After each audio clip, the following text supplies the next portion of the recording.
বলেন তো কোথা থেকে আসছেন এবং বিস্তারিত একটু বলুন। আমি বাটারা থানা বাটারা থানা থেকে আমি আসছি। নিউজ খবর পাইলাম যে মহিলাদের জন্য নামাজের ব্যবস্থা আছে।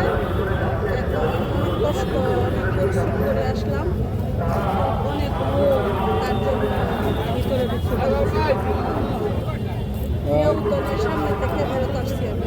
আর খালেদা জিয়ার এরকম চলে যাওয়া আসলে কেমন খারাপ লাগছে একটু যদি। খালেদা জিয়া অনেক খারাপ লাগতেছে। আমরা দুঃসময় সবসময় তার পাশে ছিলাম। অনেক দীর্ঘদিন অসুস্থ ছিল, অনেক দোয়া করছি।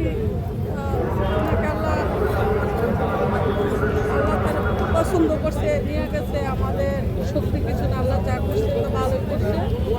আল্লাহর কাছে দোয়া করি যে আল্লাহ তাদেরকে ব্যস্ত নিশ্চিত করো। আল্লাহর কাছে দোয়া করি, আর এই দোয়া ঠিক আছে।